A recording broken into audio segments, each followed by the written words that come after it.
শিলিগুড়িতে বিশ্বজয়ী ভারতীয় টিমের সদস্য রিচা ঘোষের বাড়িতে গেলেন শুভেন্দু অধিকারী। সোনার মেয়েকে তার বাড়িতে গিয়ে সংবর্ধনা দিলেন তিনি। বাবার সঙ্গে আমার আগেই কথা হয়েছে।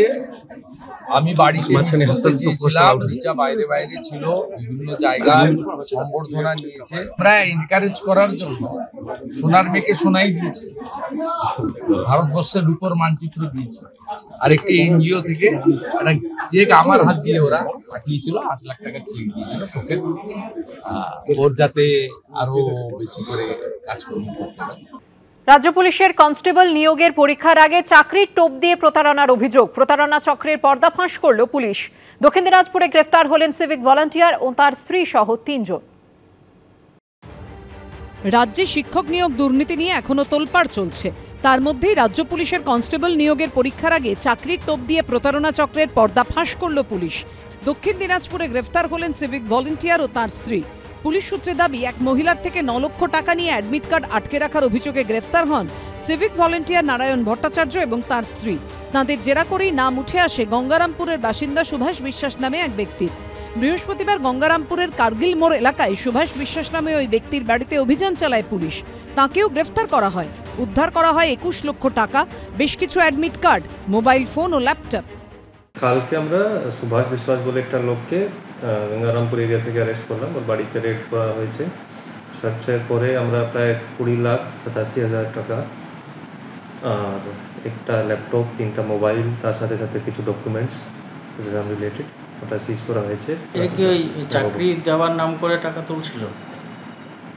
হ্যাঁ, পুলিশ সূত্রে দাবি, প্রতারণার পর সুভাষ বিশ্বাসের কাছে সেই টাকা জমা রাখত ধৃত সিভিক ভলান্টিয়ার। সে চাকরি দেওয়ার নাম করে প্রচুর অ্যাডমিট কার্ড তার বাড়ি থেকে সিজ হয়েছে, অ্যাডমিট কার্ড এবং নানা রকম নথিপত্র। এর আগের ডেটে পার্বতী রায় এবং নারায়ণ ভট্টাচার্য তারা চাকরি দেওয়ার নাম করে তারা টাকা তুলছিল। পুলিশের কাছে খবর ছিল, পুলিশ তাদেরকে অ্যারেস্ট করে এবং পরবর্তীতে তাদের রিমান্ডে নিয়ে যাওয়া হয় এবং তাদেরকে জিজ্ঞাসাবাদ করে পুলিশ এই সুভাষ বিশ্বাসের নামটা পায়। শুক্রবার ধৃত সুভাষ বিশ্বাসকে আদালতে পেশ করা হলে তাকে 6 দিনের পুলিশ হেফাজতের নির্দেশ দেওয়া হয়। চঞ্চল মজুমদার, মুন্না আগরওয়াল ও সুদীপ চক্রবর্তীর রিপোর্ট, এবিপি আনন্দ। শর্ত সাপেক্ষে 1 ডিসেম্বর খেজুরির বাঁশগোড়া বাজারে বিজেপিকে সভার অনুমতি দিল কলকাতা হাইকোর্ট। সম্প্রতি খেজুরির বাঁশগোড়া বাজারে এসআইআরের প্রতিবাদে সভা করে তৃণমূল। সেখানে 30শে নভেম্বর সভা করতে চাইলে পুলিশ অনুমতি দেয়নি বলে অভিযোগ। এ নিয়ে কলকাতা হাইকোর্টের দ্বারস্থ হন শুভেন্দু অধিকারী।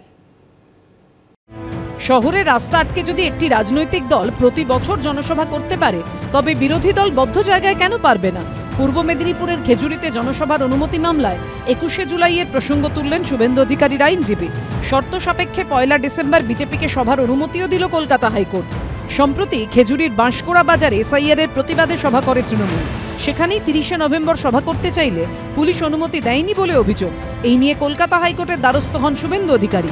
সেই মামলায় এদিন শুভেন্দু অধিকারীকে শর্ত সাপেক্ষে 1 ডিসেম্বর সভার অনুমতি দিলেন কলকাতা হাইকোর্টের বিচারপতি শুভ্রা ঘোষ। কলকাতা হাইকোর্ট জানিয়েছে, 1 ডিসেম্বর অর্থাৎ সোমবার দুপুর 3টে থেকে সন্ধ্যে 7:30টা পর্যন্ত সভা করতে পারবে বিজেপি। মামলাকারীকে বাঁশগোড়া বাজার কমিটির থেকে লিখিত অনুমতি নিতে হবে। সভায় 2000-এর বেশি লোক থাকতে পারবে না। 4 জন উদ্যোক্তার ফোন নাম্বার পুলিশ প্রশাসনের কাছে জমা দিতে হবে। যে মাঠে জনসভা হবে সেই মাঠ 2 দিনের মধ্যে স্বাভাবিক অবস্থায় ফিরিয়ে আনতে হবে। আমরা দেখেছি অদ্ভুতভাবে ওরা সবসময় বলে যে আমাদের অনুমতি দেয়নি। কেন সেটা তো জানতে হবে প্রত্যেকটির ক্ষেত্রে। হয়তো ওখানে আরেকটি সভা আছে, হয়তো ওখানে সভা করার মতো জায়গা নেই, সভা আর কতজন হবে সেটা বলবে না। যেমন মিছিলের ক্ষেত্রে মিছিল করব, রুট বলবো না, তা হয় নাকি? অনুমতি পাবেন না, তারপর হাইকোর্টের দ্বারস্থ হবে। এটার মানে কোর্ট পর্যন্ত বলে দেয় যে আপনি রুটটা নির্দিষ্ট করুন আর বলে দিন লোক সংখ্যা কত হবে এবং অমুক সময় শেষ করতে হবে। শিলিগুড়িতে হয়েছিল। ফলে একটা রুলস তো আপনাকে ফলো করতে হবে। সম্প্রতি পানিহাটি এবং বর্ধমানে কর্মসূচির জন্য কলকাতা হাইকোর্টে গিয়ে কর্মসূচির অনুমতি নেন শুভেন্দু অধিকারী।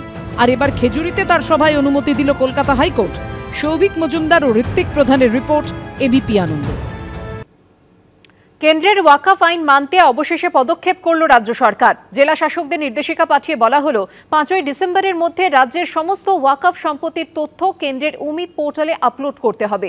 ফলে প্রশ্ন উঠছে, প্রথমে তীব্র বিরোধিতা করার পর শেষ পর্যন্ত কি কেন্দ্রীয় সরকারের ওয়াকফ সংশোধিত আইন মেনে নিল রাজ্য সরকার? সমালোচনায় সরব হয়েছে তৃণমূলের মন্ত্রী থেকে বিধায়ক। ডেডলাইন 5ই ডিসেম্বর। তার মধ্যেই রাজ্যের সমস্ত ওয়াকফ সম্পত্তির তথ্য কেন্দ্রীয় পোর্টাল উমিদে আপলোড করতে হবে। সব জেলা শাসককে চিঠি পাঠিয়ে এই নির্দেশ দিয়েছে রাজ্যের সংখ্যালঘু বিষয়ক এবং মাদ্রাসা শিক্ষা দপ্তর। আর এই নির্দেশ ঘিরেই তৈরি হয়েছে বিতর্ক। তার কারণ খোদ মমতা বন্দ্যোপাধ্যায় শুরু থেকে সংশোধিত ওয়াকফ আইনের প্রবল বিরোধিতা করেছেন। आप लोग को दिल में दुख हुआ है वक़्फ़ प्रॉपर्टी के लेके, आप भरोसा रखिए बंगाल में ऐसा कुछ नहीं होगा। हम नहीं कह सकते हैं कि हमारा प्रॉपर्टी लेने का हक किसी का नहीं है, वैसे और किसी का प्रॉपर्टी लेने का हक हमारा भी नहीं है। কিন্তু এখন তৃণমূল সরকারই কেন্দ্রীয় পোর্টালে ওয়াকফ সম্পত্তির তালিকা আপলোডের নির্দেশ দিয়েছে। পশ্চিমবঙ্গের 8,000-এর বেশি ওয়াকফ এস্টেটের অধীনে থাকা 82,000-এর বেশি ওয়াকফ সম্পত্তির নথি কেন্দ্রীয় পোর্টালে আপলোড করতে হবে। এই নিয়েই শুরু হয়েছে জোর বিতর্ক। ক্ষোভ উগড়ে দিয়েছেন খোদ মমতা বন্দ্যোপাধ্যায়ের মন্ত্রিসভার সদস্য সিদ্দিকুল্লাহ চৌধুরী এবং তৃণমূল বিধায়ক হুমায়ুন কবির। আমাদের সরকার মুসলমানকে ইতিম অনাথ ভাবে। ওয়াকফ বোর্ড আজ পর্যন্ত কোনো ভালো মিটিং করেনি, এটা দুঃখের। বলির পাটার মতো চড়িয়ে দিল আর কি। এটা মুসলমানকে বলা হচ্ছে তুমি বিষ খাও। ওয়াকফ বোর্ডের মেম্বাররা কি করেন? ঘাস খান তারা। ওয়াকফ বোর্ড ঘুমোচ্ছিল, নবান্ন নিশ্চয়ই জানতো। সরকার বললেন যে এটা মানা হবে না, তো আজকে হঠাৎ কি ঘটেছেন ওটা মুখ্যমন্ত্রী বলতে পারবেন, যে তিনি তখন বললেন না, এখন বলছেন হ্যাঁ এটা মানতে হবে। তাহলে আমি 1 বছর ধরে কেন চিৎকার করলাম, কেন বললাম যেখানে ওয়াকফ নিয়ে কোনো আন্দোলন করা যাবে না, দিল্লিতে যাও আন্দোলন করো, কেন বললাম? মানুষ তাহলে কি ভাববে? তৃণমূল সরকারের অবস্থানের ওপর ক্ষুব্ধ নওশাদ সিদ্দিকী থেকে তোহা সিদ্দিকী। রাজনীতির দলেরা তো বলছি যে বিজেপির বি টিম হচ্ছে তৃণমূল, আমরা কিন্তু বিশ্বাস করিনি, কিন্তু এখন দেখি ওই কথাটা সাধারণ মানুষও বলতে আরম্ভ করেছে। আমি ঠিক বুঝতে পারছি না মমতা ব্যানার্জি কি ইচ্ছাকৃতভাবে এই পশ্চিমবাংলাটাকে বিজেপির হাতে তুলে দিতে চাইছেন? এতদিন তিনি কি ঘুমাচ্ছিলেন? এতদিন কেন তাহলে বলেননি? বিজেপি সরকার সংখ্যালঘুদের ওয়াকফ সম্পত্তি কাড়ার অপচেষ্টা করছে, মমতা ব্যানার্জি স্যার কাড়ার সুবিধাটা করে দিচ্ছে।